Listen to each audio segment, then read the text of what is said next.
itu ada utusan yang menemui kami, ya, yang memberitahu bahwa Sekjen harus mundur, lalu jangan pecat Jokowi. Saya itu udah diem loh ya, difitnah saya diem, dicela saya diem, dijelekan saya diem. Pra peradilan yang diajukan oleh Hasto Kristianto dinyatakan tidak dapat diterima. Dengan demikian, status tersangka Hasto tetap sah. Assalamualaikum warahmatullahi wabarakatuh. Kembali lagi bersama kami di Kajian Online Daily. Rekan-rekan, kali ini ada pembahasan yang sangat panas. Apalagi kalau bukan drama politik PDI Perjuangan Hasto Kristianto yang terus berkoar-koar menganggap dirinya benar, padahal tim penyidik KPK sudah mendapatkan bukti bagaimana tindak pelanggaran pidana yang memang dilakukan oleh Hasto Kristianto. Namun, pada kasus ini tidak hanya mengangkat terkait peran krusial Hasto dalam pelarian Harun Masiku serta penyuapan kepada ex-komisioner KPU. Namun kali ini sudah tidak main-main lagi. Konflik tersebut sudah menyeret nama Presiden ke-7 Republik Indonesia yakni Joko Widodo. Bahkan Pak Jokowi yang semula adem ayem, santai, dan tidak memperdulikan mereka yang selalu memfitnah, mencaci maki, dan menghujat dirinya, kini sampai-sampai mengeluarkan sebuah statement yang sangat-sangat luar biasa tegasnya. Bahkan ajudannya yang berada tepat di sampingnya seolah tidak menyangka Pak Jokowi mengeluarkan statement yang sangat membuat ternak-ternak banteng ketakutan dan sepertinya mulai ketar-ketir atas balasan Pak Jokowi dari fitnah yang mereka layangkan. Kurang lebih PDI Perjuangan memang mengatakan melalui Deddy Sitorus ada utusan yang mendesak Sekjen dipecat dan jangan pecat Pak Jokowi. Tentu saja Pak Jokowi sangat geram karena memang Pak Jokowi tidak merasa melakukan hal tersebut. Dan tentu saja kita sudah tahu bahwa Pak Jokowi tanpa PDI Perjuangan pun faktanya tetap dikenal oleh masyarakat, tetap dipandang baik oleh rakyat, namun berbeda dengan PDI Perjuangan. Semenjak ditinggal oleh Pak Jokowi, PDI kita tahu bahwa di Pilpres suaranya bagaimana rekan-rekan? Iya, betul sekali, 16% rekan-rekan. Jadi memang pada konflik kali ini PDI Perjuangan selalu menyinggung-nyinggung ex-kadernya tersebut. Ex-kader PDI Perjuangan terbaik yang mengangkat PDI Perjuangan menjadi partai pemenang pemilu 2 periode berturut-turut. Namun pada kenyataannya di ending akhir masa jabatan Pak Jokowi seolah diabaikan dan seolah terbuang rekan-rekan dari PDI Perjuangan. Maka dari itu Pak Jokowi memutuskan untuk tidak lagi berdampingan politik dengan Megawati Soekarno Putri. Namun meskipun begitu, meskipun sudah tidak bersama lagi, bukan berarti kita harus memfitnah, mencaci maki, menggiring opini yang sebenarnya sangat-sangat tidak relevan. Maka dari itu Pak Jokowi sangat marah dan menantang balik orang-orang yang memang memfitnah dirinya. Dan kita lihat pra peradilan Hasto gugur. Pengadilan memang tidak menerima apa yang dikatakan oleh tim advokat Hasto karena memang pada kenyataannya bukti dari KPK sudah sangat-sangat kuat sekali rekan-rekan.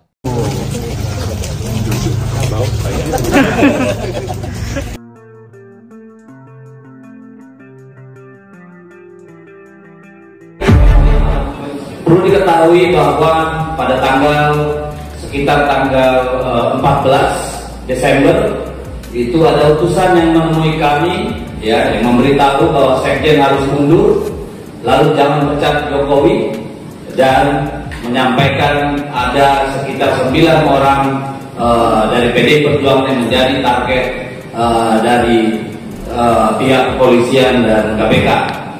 Jadi itulah salah satu, dan itu disampaikan oleh orang yang sangat berwenang, dan itulah juga yang menjadi keyakinan kami bahwa seutuhnya persoalan ini adalah persoalan yang dilandasi oleh itikat tidak baik, oleh kesewenang-wenangan, bahwa ini PDI Perjuangan tidak sedang membela koruptor. Kasus Mas Hasto jelas adalah kasus politisasi hukum, kriminalisasi jahat, dan itulah kenapa kami sebagai partai, baik DPP maupun fraksi, akan bersama-sama melawan kesenangan.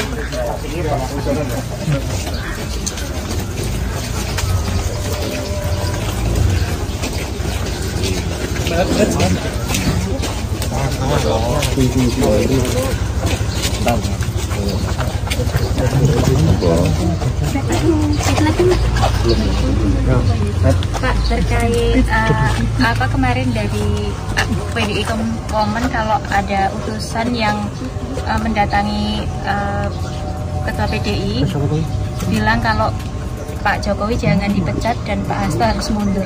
Tanggapannya gimana? Enggak ada. Ya harusnya disebutkan siapa gitu loh biar jelas. Enggak ada. Ya apa? Anunya apa? Mungkin tahu kepentingannya apa saya mengutus untuk itu? Kepentingannya apa? Coba logikanya. jadi tidak ada. Saya itu udah diem loh ya.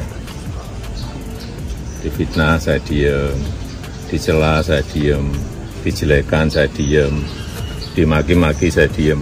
Saya ngalah terus loh. Tapi ada batasnya. Ya. Terima kasih Bapak. Namanya selalu disebut sama PDI ya Pak ya? Masih disangkut pautan. Ya, udah. Lagi.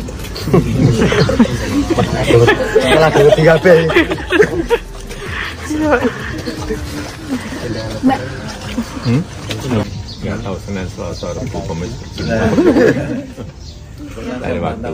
Hah? Siap Rafa Harata. Ya. Oh, besoknya nanya. Proses hukum yang sempat terhalang karena Hasto menolak untuk memenuhi pemanggilan dari KPK. Proses hukum yang dihadapi Hasto ini melibatkan dua dugaan besar, yaitu suap dan perintangan penyidikan. Kasus ini berkaitan dengan mantan Komisioner KPU Wahyu Setiawan serta buron KPK Harun Masiku yang hingga kini masih dalam pencarian. Sidang ini bukan hanya menarik perhatian karena keterlibatan tokoh politik besar seperti Hasto, tetapi juga karena drama politik yang mengiringinya. Pihak Hasto sudah mengajukan pra-peradilan untuk menggugurkan statusnya sebagai tersangka. Namun pada tanggal 13 Februari 2025, Hakim Tunggal Pengadilan Negeri Jakarta Selatan, Juyamto, menolak permohonan tersebut. Dalam putusannya, Hakim menyatakan bahwa permohonan pra-peradilan yang diajukan oleh Hasto Kristianto dinyatakan tidak dapat diterima. Dengan demikian, status tersangka Hasto tetap sah dan proses hukum yang dijalani oleh Hasto tetap berlanjut. Sebelum sidang dimulai, Ketua Umum PDIP Megawati Soekarnoputri mengumpulkan sejumlah kader partainya untuk menunjukkan solidaritas terhadap Hasto. Instruksi Megawati kepada kader-kader PDIP untuk turun ke bawah, mendekati masyarakat dan memberikan dukungan penuh kepada Hasto yang akan menjalani sidang pembacaan dakwaan. Instruksi ini bukan sekedar bentuk dukungan, melainkan juga ditafsirkan sebagai strategi politik PDIP untuk menguatkan narasi bahwa Hasto sedang dikriminalisasi oleh pihak-pihak tertentu. Solidaritas dari PDIP ini bisa dipahami sebagai upaya untuk menghindari stigmatisasi terhadap partai, serta menjaga citra Hasto sebagai tokoh yang mungkin menjadi korban dari proses hukum yang tidak adil. Namun, upaya politik yang dilakukan oleh PDIP dalam mendukung Hasto dengan menginstruksikan kader-kader partai untuk memberikan dukungan publik dapat menimbulkan persepsi negatif di mata masyarakat. Di tengah proses hukum yang sedang berlangsung, langkah ini dapat dianggap sebagai tekanan terhadap independensi lembaga hukum karena menghadapkan lembaga peradilan dengan opini masyarakat. Ada kekhawatiran bahwa hukum bisa dipengaruhi oleh kekuatan politik yang besar yang justru dapat mencoreng wajah independensi lembaga peradilan. Tidak dapat dipungkiri bahwa PDIP sebagai partai besar yang berkuasa memiliki pengaruh politik yang kuat. Oleh karena itu, solidaritas yang mereka tunjukkan terhadap Hasto bisa dipahami sebagai bentuk kesatuan dalam menghadapi serangan terhadap salah satu tokohnya. Namun ketika dukungan tersebut disampaikan secara terbuka dan terorganisir, publik dapat merasa bahwa ada upaya untuk mempengaruhi proses hukum yang sedang berlangsung. Proses hukum yang objektif dan tidak terbebani tekanan politik sangat penting untuk menjaga kepercayaan masyarakat terhadap sistem peradilan di Indonesia. Meskipun ada upaya politis untuk mendukung Hasto, keputusan hukum harus tetap didasarkan pada bukti-bukti yang ada, bukan pada tekanan atau solidaritas politik.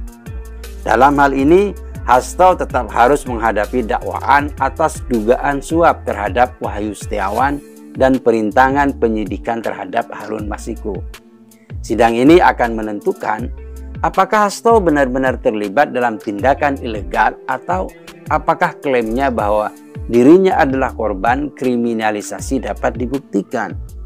Pada titik ini penting untuk dicatat bahwa narasi yang dibangun oleh Hasto yang menyatakan bahwa dirinya sebagai korban kriminalisasi bukan sekedar klaim pribadi. Sebaliknya, ini adalah bagian dari strategi politik yang bertujuan untuk mempengaruhi persepsi publik. Jika pengadilan akhirnya menyatakan Hasto bersalah, ada kemungkinan sekelompok orang akan menganggap pengadilan tersebut tidak berjalan dengan baik dan bahwa keputusan itu dipengaruhi oleh kekuatan politik. Namun, jika Hasto dibebaskan, ini juga bisa menjadi narasi yang mengatakan bahwa pengadilan takut dengan tekanan massa yang besar dari PDIP dan pendukungnya. Narasi seperti ini berpotensi merusak persepsi publik terhadap independensi lembaga peradilan, di mana pihak-pihak yang terlibat dalam proses hukum lebih fokus pada tekanan eksternal dan bukan pada fakta dan bukti yang ada. Hal ini bisa mengarah pada ketidakpercayaan terhadap sistem hukum dan menyebabkan keraguan besar di masyarakat mengenai integritas lembaga peradilan Indonesia. Oleh sebab itu, narasi seperti itu berbahaya dan mengancam terwujudnya keadilan yang tidak memihak. Sidang Hasto Kristianto ini menjadi sebuah panggung besar yang menggambarkan betapa rapuhnya keseimbangan antara hukum dan politik di Indonesia.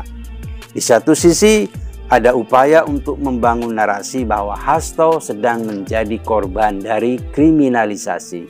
Sementara, di sisi lain, proses hukum tetap berlanjut untuk menguji kebenaran tuduhan yang diajukan. Pada akhirnya, yang akan menilai jalannya proses ini adalah rakyat Indonesia yang tentunya menginginkan keadilan dan transparansi dalam setiap proses hukum.